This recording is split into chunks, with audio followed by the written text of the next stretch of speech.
हरे कृष्णा, दिन दत्त प्रणाम आप सभी को। तो आज एक हम बहुत सुंदर विषय लेकर आए हैं, जीव रूपी बीज।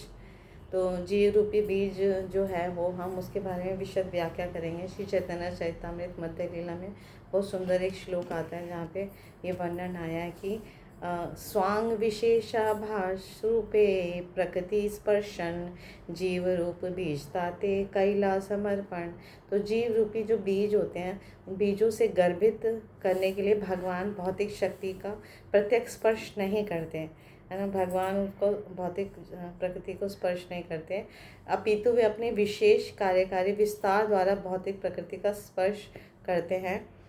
इस तरह सारे जीव जो उनके अंश रूप में हैं भौतिक प्रकृति में गर्भित हो जाते हैं। तो भगवान जो है इस भौतिक जगत में जीवों को लाने के लिए भौतिक शक्ति का स्पर्श नहीं करते, उनके जो विस्तार हैं वो ये कार्य करते हैं। और भगवान के जो विस्तार हैं वो दृष्टिपात से कर देते हैं कार्य। जैसे भौतिक जगत में जीव को उत्पन्न करने के लिए माता पिता को संग करना होता है, तो ये भौतिक जगत में हो सकता है। लेकिन आध्यात्मिक जगत या इस भौतिक जगत की सृष्टि करने के लिए, इसमें जीवों को डालने के लिए, भौतिक प्रकृति के गर्भ में जीवों को डालने के लिए भगवान का दृष्टिपात ही पर्याप्त है। तो ये भगवान की सुंदर सर्वशक्तिमत्ता है। तो भगवद गीता में भी 15.7 में भगवान अपने श्रीमुख से कहते हैं, ममेवांशो जीवलोके जीवभूत सनातन मनःषष्ठानि इंद्रियाणि प्रकृतिस्थानि कर्षति। तो भगवान बहुत सुंदर समझाते हैं कि इस भौतिक जगत में सारे जीव मेरे सनातन सूक्ष्म अंश है। बद्ध होने के कारण वे मन समेत छाओ इंद्रियों समेत अत्यधिक संघर्ष कर रहे हैं। तो जीव जो है इस भौतिक जगत में हमेशा संघर्षरत रहता है, संघर्ष करता रहता है। लेकिन इस संघर्ष का अंत तभी होता है जब वो भगवान की भक्ति में अपने आप को लगाता है, क्योंकि जीव जो है, जीवात्मा भगवान परमात्मा का अंश है। तो जब तक अंश अपने अंश की सेवा नहीं करेगा, है ना, उनकी प्रसन्नता के लिए कार्य नहीं करेगा, तब तक वो आनंद नहीं पा सकता, सुख नहीं पा सकता। तो इस भौतिक जगत में सभी भगवान श्री कृष्ण के सनातन सूक्ष्म अंश हैं। तो हम इस श्लोक में और समझेंगे कि कैसे वो इस भौतिक जगत में आ जाते हैं। तो श्री चैतन्य चरितामृत का जो ये श्लोक है, इसमें प्रकृति स्पर्शन शब्द की व्याख्या जड़ पदार्थ के साथ जीवों के संपर्क के प्रसंग में की गई है। तो ये दृष्टिपात महाविष्णु करते हैं, उनके द्वारा दृष्टिपात होता है। जब उनकी इच्छा होती है वो सिर्फ दृष्टि से देख देते हैं और ये प्रकृति गर्भस्थ हो जाती है ना, गर्भ धारण कर लेते हैं। तो ऐतरेय उपनिषद में भी कहा गया है, स एकशत लोकानुसृजा इति। उनके देखने मात्र से ये भौतिक प्रकृति सृष्टि करने के हो जाती है, योग्य हो जाती है और गर्भ धारण कर लेती है। तो बद्ध अवस्था में जो देह रचना का अनुसार मैथुन द्वारा ही गर्भ स्थापित किया जाता है, लेकिन परमेश्वर को ऐसे कार्य करने की आवश्यकता नहीं होती, केवल दृष्टिपात से गर्भ को स्थापित कर सकते हैं। तो ब्रह्म संहिता में भी 5.32 में भी श्री ब्रह्मा जी बोलते हैं, अंगानि यस्य शक्लेन्द्रिया वितिमान्ति पश्यन्ति पान्ति कल्यन्ति चिरं जगन्ति आनंद चिन्ह सदुज्वल विग्रहस्य गोविंदमादिपुरुषं तमहं भजामि। गोविंद मात, भगवान गोविंद मात दृष्टिपात द्वारा गर्भाधान कर सकते हैं। तो उनकी आँखें से वो खा सकते हैं, आँखों से देख सकते हैं, सब कार्य कर सकते हैं, जननेंद्रिय का कार्य भी कर सकते हैं। तो संतान उत्पन्न करने के लिए उनको कोई जननेंद्रिय की आवश्यकता नहीं है। भगवान श्री कृष्ण अपने किसी भी शरीर के किसी भी अंग से दूसरे अंग का कार्य कर सकते हैं, जीव उत्पन्न कर सकते हैं, कुछ भी कर सकते हैं। तो ऐसे भगवान गोविंद का मैं पूजा करता हूँ, आराधना करता हूँ। इसीलिए जब ब्रह्मा जी भगवान गोविंद की पूजा करते हैं, जो सर्वव्यापी भगवान, पूर्ण पुरुषोत्तम भगवान है, सर्वव्यापी परमेश्वर हैं, तो हमें भी इसी मार्ग के अनुसरण से हमें भी भगवान गोविंद की पूजा करनी चाहिए, उनकी भक्ति में संलग्न होना चाहिए। तो यहाँ पे स्वांग विशेषाभास रूपे का मतलब है जिस रूप में भगवान इस भौतिक जगत में जीवों को उत्पन्न करते हैं उसकी व्याख्या है। तो भगवान का विस्तार करते हैं, शिव जी के रूप में विस्तार होता है। तो ब्रह्म संहिता में कहा गया है कि महाविष्णु का जो अन्य रूप है वो शिव जी का रूप धारण करते हैं। वो भगवान विष्णु से थोड़ा सा ही भिन्न है, अचिंत्य भेदाभेद से हम समझते हैं।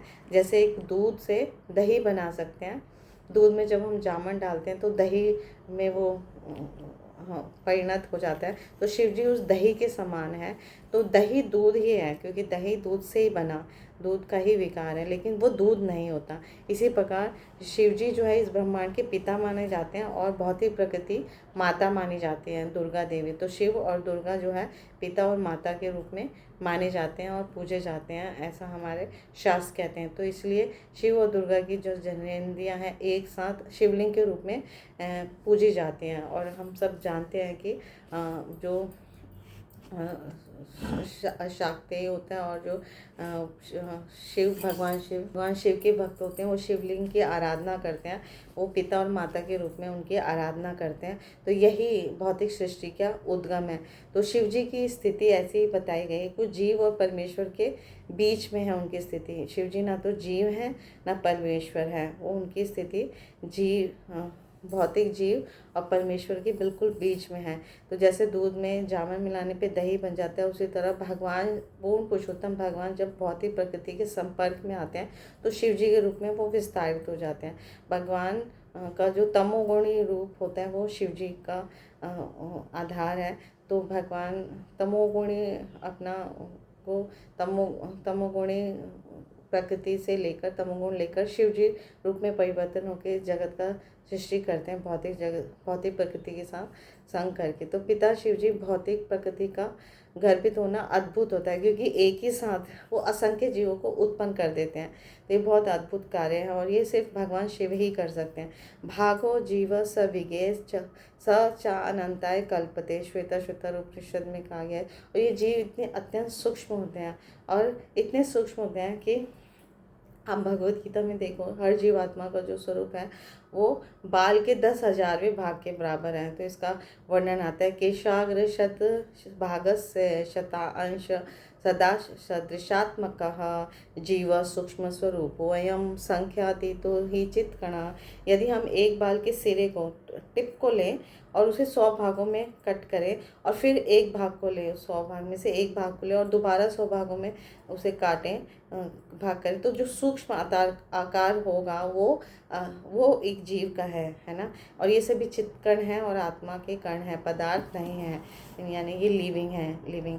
और ये जीव आते कहाँ से हैं? ये असंख्य ब्रह्मांड जो है वो महाविष्णु के पूरे शरीर के रोमकूपों से निकलते हैं।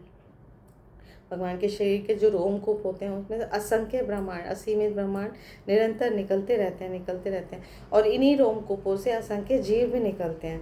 तो ब्रह्मांड भी निकलते हैं, जीव भी निकलते हैं। तो पदार्थ और आत्मा सबकी उत्पत्ति भगवान महाविष्णु, जो भगवान श्री कृष्ण के अंश है ना, अवतार हैं, प्रथम पुरुष अवतार हैं। असंख्य जीव भगवान के दिव्य शरीर, तो उनके शरीर से निकलते हैं, दिव्य शरीर से। तो ये भौतिक सृजन की प्रक्रिया है। जीव के बिना यह भौतिक प्रकृति मूल्यहीन है। तो दोनों ही जीव और भौतिक प्रकृति दोनों ही भगवान महाविष्णु के प्रथम पुरुष जो अवतार है, भगवान श्री कृष्ण के कारणोदकशायी विष्णु इनको कहा जाता है। और ये महाविष्णु कारणोदक सागर में लेटे रहते हैं और इनके श्वास प्रश्वास पूरे रोमकूप से अनंत कोटि के ब्रह्मांड, अनंत कोटि के जीव निकलते रहते हैं।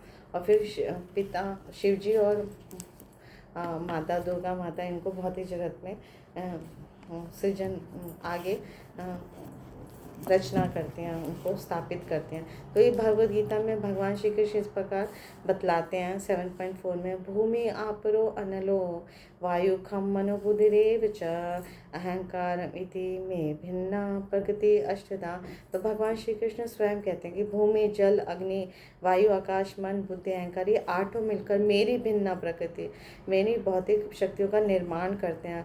और ये भौतिक तत्व भी पूर्ण पुरुषोत्तम भगवान के शिव विग्रह से, शरीर से ही उत्पन्न होते हैं, किंतु वे जीवों से अलग होते हैं, अलग शक्ति है। जीवात्मा भगवान की ही अपरा शक्ति है। तो जीव भगवान के शरीर से उत्पन्न होते हैं, लेकिन वो श्रेष्ठ पराशक्ति के रूप में परिगणित कहा जाता है। वो श्रेष्ठ है, जो जीव हैं यानी लिविंग बीइंग है, वो नॉन लिविंग से श्रेष्ठ होती हैं।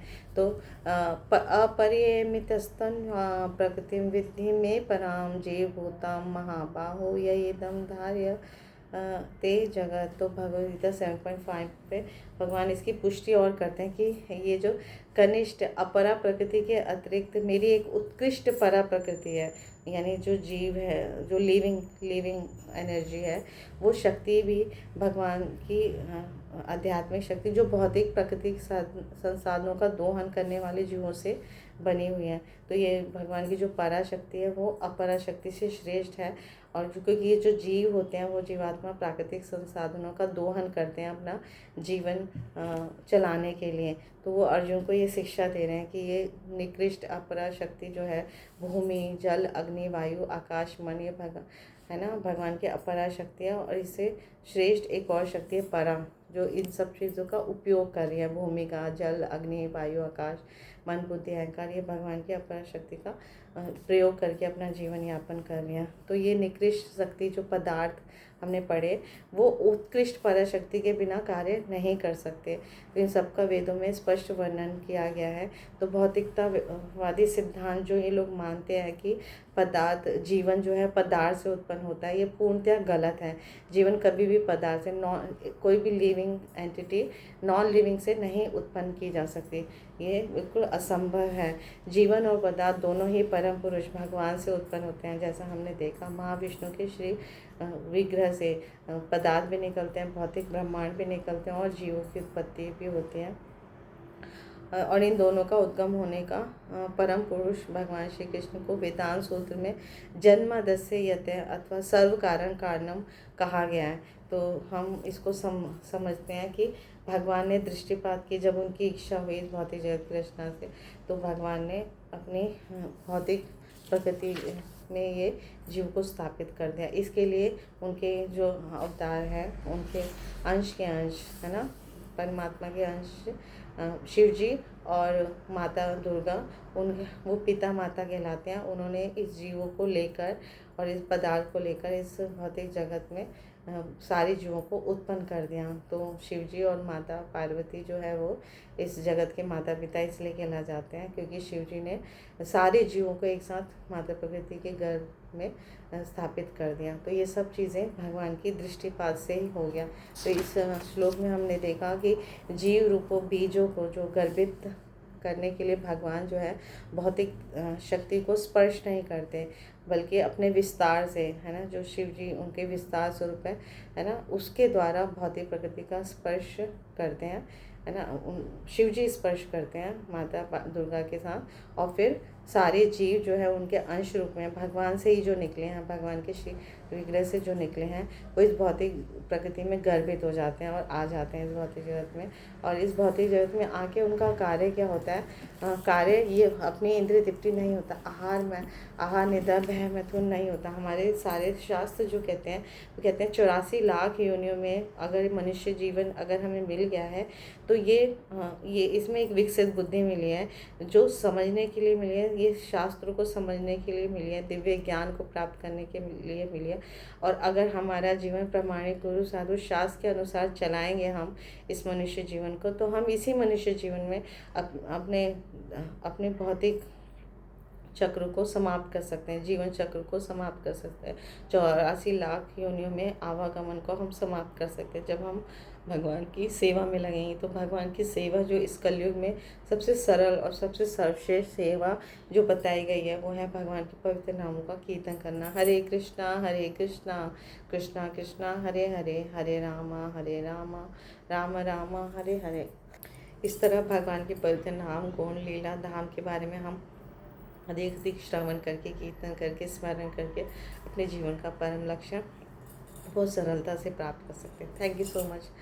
हरे कृष्णा। गुरु महाराज की जय, श्री प्रपात की जय, आप सब भक्त की जय।